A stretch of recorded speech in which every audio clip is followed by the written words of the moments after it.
ಶ್ರೀ ಮಹಾಗಣಾಧಿಪತಯೇ ನಮಃ. ಶ್ರುತಿಸ್ಮೃತಿಪುರಾಣಾನಾಮಾಲಯಂ ಕರುಣಾಲಯಂ ನಮಾಮಿ ಭಗವತ್ಪಾದಶಂಕರಂ ಲೋಕಶಂಕರಂ. ಅಪಾರ ಕರುಣಾಸಿಂಧುಂ ಜ್ಞಾನದಂ ಶಾಂತರೂಪಿಣಂ ಶ್ರೀಚಂದ್ರಶೇಖರಗುರುಂ ಪ್ರಣತೋಸ್ಮಿ ಮುದಾನ್ವಹಂ. ದೇವೇ ದೇಹೇ ಚ ದೇಶೇ ಚ ಭಕ್ತ್ಯಾರೋಗ್ಯಸುಖಪ್ರದಂ ಬುಧಪಾಮರ ಸಂಸೇವ್ಯಂ ತಂ ಶ್ರೀಜಯೇಂದ್ರಂ ನಮಾಮ್ಯಹಂ. ನಮಾಮಃ ಶಂಕರಾನ್ ವಾಕ್ಯವಿಜಯೇಂದ್ರ ಸರಸ್ವತೀಂ ಶ್ರೀಗುರುಂ ಶಿಷ್ಟಮಾರ್ಗಾನುನೇತಾರಂ ಸನ್ಮತಿಪ್ರದಂ. ಸರ್ವಮಂಗಳಮಾಂಗಲ್ಯೇ ಶಿವೆ ಸರ್ವಾರ್ಥಸಾಧಿಕೆ ಶರಣ್ಯೇ ತ್ರ್ಯಂಬಕೆ ದೇವಿ ನಾರಾಯಣಿ ನಮೋಸ್ತುತೆ. ಆತ್ಮಸ್ವರೂಪಿಗಳೇ, ಒಂದೊಂದು ಅಂಕಣದಲ್ಲಿ ನಾವು ಕಾಂಚಿ ಕಾಮಕೋಟಿ ಪೀಠದ ಶ್ರೀ ಶ್ರೀ ಶಂಕರ ವಿಜೇಂದ್ರ ಸರಸ್ವತಿ ಮಹಾಸ್ವಾಮಿಗಳವರು ನವೆಂಬರ್ ಮಾಸದಲ್ಲಿ ಕರ್ನಾಟಕದ ಮುಖ್ಯ ಕ್ಷೇತ್ರಗಳ ಸಂಕ್ಷಿಪ್ತ ಪ್ರವಾಸವನ್ನು ಕೈಗೊಂಡು ಈಗ ಪ್ರಸ್ತುತ ತಿರುಪತಿಯಲ್ಲಿ ತಂಗಿದ್ದಾರೆ. ನಾವು ಆಯಾ ಸಂಗತಿಗಳನ್ನು ನಾವು ಚರ್ಚೆಯನ್ನು ಮಾಡ್ತಾ ಇಂದು ಹರಿಹರ ಕ್ಷೇತ್ರದ ಬಗ್ಗೆ ನಾವು ಚಿಂತನೆ ಮಾಡೋಣ. ಶ್ರೀಗಳವರು 23 ನವೆಂಬರ್ನಲ್ಲಿ ಶ್ರೀಗಳು ಹರಿಹರಪುರಕ್ಕೆ ಭೇಟಿ ನೀಡಿದರು. ಅದರ ಪೂರ್ವದಲ್ಲಿ ಅಂದರೆ 30 ವರ್ಷಗಳ ಹಿಂದೆ 27 ಜೂನ್ 1993ರಲ್ಲಿ ಶ್ರೀ ಶಂಕರ ವಿಜೇಂದ್ರ ಸರಸ್ವತಿ ಮಹಾಸ್ವಾಮಿಗಳವರು ತಮ್ಮ ಗುರುಗಳಾದ ಶ್ರೀ ಜಯೇಂದ್ರ ಸರಸ್ವತಿ ಮಹಾಸ್ವಾಮಿಗಳವರ ಜೊತೆ ಹರಿಹರ ಪೀಠಕ್ಕೆ ಭೇಟಿ ನೀಡಿ ಅಲ್ಲಿಯೇ ಮಹಾ ತ್ರಿಪುರ ಸುಂದರಿ ಸಮೇತ ಶ್ರೀ ಚಂದ್ರಮೌಳೀಶ್ವರ ಪೂಜೆಯನ್ನು ಕೈಗೊಂಡಿದ್ದರು. ಕಾರಣ, ಅಂದು ಅಯೋಧ್ಯೆಯ ಜನ್ಮಭೂಮಿಯ ವಿಚಾರವಾಗಿ ಸಾಧುಗಳ ಒಂದು ಸಂಗಮ ತುಂಗಾ ತೀರದಲ್ಲಿ ಏರ್ಪಾಟಾಯಿತು. ಅದರ ಪ್ರಸಕ್ತವಾಗಿ ಇಬ್ಬರು ಗುರುಗಳು ಆ ಇರುವ ತಾಣದಲ್ಲಿ ಪೂಜಾ ಕೈಂಕರ್ಯಗಳನ್ನು ಮಾಡುವ ಸಂಭವ ಉಂಟಾಯಿತು. ಅದರ ನೆನಪಿನಂತೆ ಈಗ ಶ್ರೀಗಳು ಹರಿಹರಪುರಕ್ಕೆ ಭೇಟಿ ನೀಡಿದ್ದಾರೆ. ಹರಿಹರಪುರದ ಸಂಕ್ಷಿಪ್ತ ಪರಿಚಯ ನಾವು ಮಾಡಿಕೊಳ್ಳೋಣ. ನಮಗೆಲ್ಲರೂ ತಿಳಿದಂತೆ ಹರಿಹರಪುರ ಅತ್ಯಂತ ಪವಿತ್ರವಾದ ಕ್ಷೇತ್ರ. ಆದಿಗುರು ಶಂಕರಾಚಾರ್ಯರು ಪೂರ್ವದಲ್ಲಿ 2500 ವರ್ಷಗಳ ಹಿಂದೆ ಹರಿಹರಪುರದಲ್ಲಿ ಶ್ರೀ ಲಕ್ಷ್ಮೀನರಸಿಂಹಸ್ವಾಮಿ మరియు ಶಾರದಾ ಲಕ್ಷ್ಮೀನರಸಿಂಹಸ್ವಾಮಿ ಪೀಠವನ್ನು ಹರಿಹರಪುರದಲ್ಲಿ ಸ್ಥಾಪನೆಯನ್ನು ಮಾಡಿದ್ದಾರೆ. ಚಿಕ್ಕಮಗಳೂರು ಜಿಲ್ಲೆಯಲ್ಲಿ ಅತ್ಯಂತ ಪ್ರಸಿದ್ಧಿಯಾಗಿರತಕ್ಕಂತಹ ಹರಿಹರಪುರ ಕ್ಷೇತ್ರ.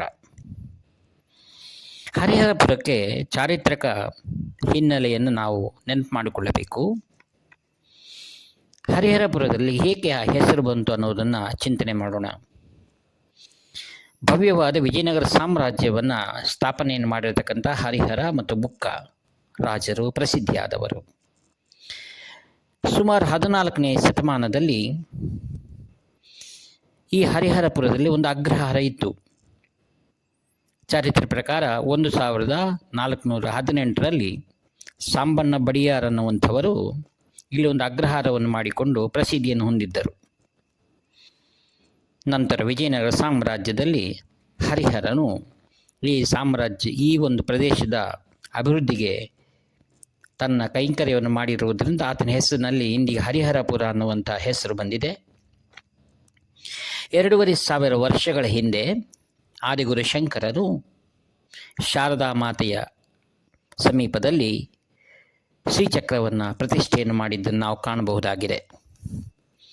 ವಿಶ್ವದಲ್ಲಿಯೇ ಎಲ್ಲಿ ನಾವು ಕಾಣದೇ ಇರತಕ್ಕಂತಹ ಶ್ರೀ ಲಕ್ಷ್ಮೀನರಸಿಂಹಸ್ವಾಮಿಗೆ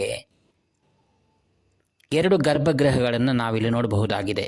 ಒಂದು ಕೆಳಗಿನ ಗರ್ಭಗೃಹದಲ್ಲಿ ಸ್ತಂಭದಲ್ಲಿ ಶ್ರೀ ಲಕ್ಷ್ಮೀನರಸಿಂಹಸ್ವಾಮಿಯ ಉದ್ಭವವಾಗಿರತಕ್ಕಂಥದ್ದನ್ನು, ಎರಡನೇದು ರೂಪದಲ್ಲಿ ಲಕ್ಷ್ಮೀನರಸಿಂಹಸ್ವಾಮಿಯ ವಿಗ್ರಹವನ್ನು ನಾವು ನೋಡಬಹುದಾಗಿದೆ. ಇಂತಹ ಪರಮ ಪವಿತ್ರವಾಗಿರತಕ್ಕಂತಹ ಈ ಒಂದು ಕ್ಷೇತ್ರದಲ್ಲಿ ಆದಿಗುರು ಶಂಕರರ ಪರಂಪರೆಯಲ್ಲಿ ಬಂದಿರತಕ್ಕಂಥ ಸುರೇಶ್ವರಾಚಾರ್ಯರು ಈ ಪ್ರಾಂತಕ್ಕೆ ಸಂದರ್ಶನೆಯನ್ನು ಮಾಡಿ ಆಗ ಶ್ರೀಕೃಷ್ಣ ಯೋಗೀಂದ್ರ ಸರಸ್ವತಿ ಅನ್ನುವಂತಹ ಮಹಾಯತೀಶ್ವರರಿಗೆ ಪೀಠಾಧಿಕಾರವನ್ನು ನೀಡಿ ಅಂದಿನಿಂದ ಇಂದಿನವರೆಗೂ ಅವಿಚ್ಛಿನ್ನ ಪರಂಪರೆ ನಡೆದುಕೊಂಡು ಬರುತ್ತಿದೆ. ಈಗ 25ನೇ ಪೀಠಾಧಿಪತಿಗಳಾಗಿರುವ ಶ್ರೀ ಶ್ರೀ ಶ್ರೀ ಸ್ವಯಂ ಪ್ರಕಾಶ ಸಚ್ಚಿದಾನಂದ ಸರಸ್ವತಿ ಮಹಾರಾಜವರು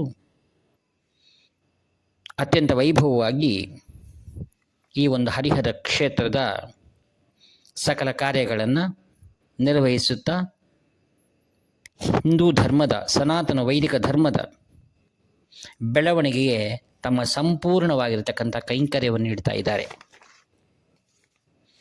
ಇವರು ಅತ್ಯಂತ ಮೇಧಾವಿಗಳಾಗಿ ಸಕಲ ಜನರನ್ನು ಸನಾತನವಾದ ವೈದಿಕ ಧರ್ಮದಲ್ಲಿ ನಡೆಸಿಕೊಂಡು ಹೋಗಲು ವೇದ ಧರ್ಮದಲ್ಲಿ ಹೇಳಿರುವಂತೆ ಶಿವದೀಕ್ಷಾ ಮತ್ತು ಸಕಲರಿಗೂ ಸಹಿತ ದೈವಭಕ್ತಿ ಉಂಟಾಗಲು ಸಮಾನ ಸಂಸ್ಕಾರಗಳನ್ನು ಎಲ್ಲರೂ ಭಗವಂತನ ಸೇವೆಯಲ್ಲಿ ಕೈಗೊಳ್ಳಬೇಕು ಅನ್ನುವಂಥ ಉದಾತ್ತವಾಗಿರತಕ್ಕಂತಹ ಧ್ಯೇಯ ಧೋರಣೆಗಳಿಟ್ಟುಕೊಂಡು ಸರ್ವ ಜನರಿಗೆ, ಲಕ್ಷಾಂತರ ಜನರಿಗೆ ಶಿವದೀಕ್ಷೆ ನೀಡಿರತಕ್ಕಂಥ ಮಹಾನ್ ಕೈಂಕರ್ಯವನ್ನು ಶ್ರೀಗಳು ನಡೆಸ್ಕೊಂಡು ಬರ್ತಾ ಇದ್ದಾರೆ. ಶ್ರೀ ಶ್ರೀ ಶಂಕರ ವಿಜೇಂದ್ರ ಸರಸ್ವತಿ ಮಹಾಸ್ವಾಮಿಗಳವರು ಹರಿಹರಪುರಕ್ಕೆ ಬಂದಿರತಕ್ಕಂಥ ಸಂದರ್ಭದಲ್ಲಿ ಎಲ್ಲ ಸದ್ಭಕ್ತರು ಸಮಾವೇಶಗೊಂಡು ಅತ್ಯಂತ ವೈಭವವಾಗಿ ಶ್ರೀಗಳನ್ನು ಬರಮಾಡಿಕೊಂಡಿದ್ದಾಗಿತ್ತು. ಮತ್ತು ಒಂದು ಧರ್ಮ ಸಭೆಯು ನಡೆಯಿತು. ಆ ಧರ್ಮ ಸಭೆಯಲ್ಲಿ ಶ್ರೀ ಶ್ರೀ ಶ್ರೀ ಸ್ವಯಂ ಪ್ರಕಾಶ ಸಚ್ಚಿದಾನಂದ ಸರಸ್ವತಿ ಮಹಾರಾಜರು ಕಾಂಚಿ ಕಾಮಕೋಟಿ ಪೀಠದ ಎಲ್ಲ ಧರ್ಮ ಕಾರ್ಯಗಳಲ್ಲಿಯೂ ತಮ್ಮ ಸಂಪೂರ್ಣವಾದ ಬೆಂಬಲ ಇದೆ ಅಂತ ತಿಳಿಸಿ ಶ್ರೀಗಳವರು ಸಹಿತ ನೆರೆದಿರತಕ್ಕಂಥ ಸಕಲ ಸದ್ಭಕ್ತರಿಗೆ ದಿವ್ಯವಾದ ಅನುಗ್ರಹವನ್ನು ನೀಡಿರತಕ್ಕಂಥದ್ದು ಎಂದಿಗೂ ಮರೆಯಲಾರದಿರತಕ್ಕಂಥ ಒಂದು ಸಂದರ್ಭ. ಯತಿಗಳಾಗಿರುವವರು ವಿಜಯ ಯಾತ್ರೆಯನ್ನು ಮಾಡಿ ಸರ್ವ ಜನರಲ್ಲಿಯೂ ಸಹಿತ ಧಾರ್ಮಿಕ ಭಾವನೆಯನ್ನು ಬೆಳೆಸಬೇಕಾಗಿರತಕ್ಕಂಥದ್ದು ಅನೂಚಾನವಾಗಿ ನಡೆದುಕೊಂಡು ಬಂದಿರತಕ್ಕಂಥ ಒಂದು ಸಂಪ್ರದಾಯ. ಇಂತಹ ಮಹಾಪುರುಷರು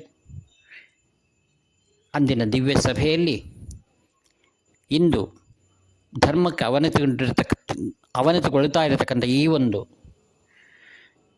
ಸಂದರ್ಭದಲ್ಲಿ ಎಲ್ಲರನ್ನ ಪಡೆದೆಬ್ಬಿಸಿ ಸನ್ಮಾರ್ಗದಲ್ಲಿ ನಡೆಯುವಂಥ ಮಾಡಿರತಕ್ಕಂಥದ್ದು ನಮ್ಮ ಈ ಒಂದು ಕರ್ನಾಟಕ ಮಾಡಿಕೊಂಡಿರತಕ್ಕಂಥ ಒಂದು ಪುಣ್ಯ ಸಮಾಗಮ ಅಂತ ಹೇಳ್ತಾ, ಮತ್ತೆ ಮತ್ತೆ ಮಹಾಪುರುಷರ ದಿವ್ಯ ಆಶೀರ್ವಾದವು ಈ ನಾಡಿಗೆ ಲಭ್ಯವಾಗಲಿ ಅಂತ ಭಗವತಿಯನ್ನು ಪ್ರಾರ್ಥನೆಯನ್ನು ಮಾಡಿ ಈ ವಾಕ್ಪುಷ್ಪಗಳನ್ನು ಶ್ರೀಗಳ ಚರಣಾರವಿಂದಗಳ ನಿರಹಂಕಾರ ಭಾವನೆಯನ್ನು ಸಮರ್ಪಣೆಯನ್ನು ಮಾಡುತ್ತಾ ಮತ್ತೊಮ್ಮೆ ನಿಮಗೆಲ್ಲರಿಗೂ ಧನ್ಯವಾದ ತಿಳಿಸ್ತಾ ಇದ್ದೀನಿ. ಇಂತಿ ನಿಮ್ಮ ಶ್ರೀ ನಿವೃತ್ತಿ ನಾಗಭೂಷಣ ಶರ್ಮಾ.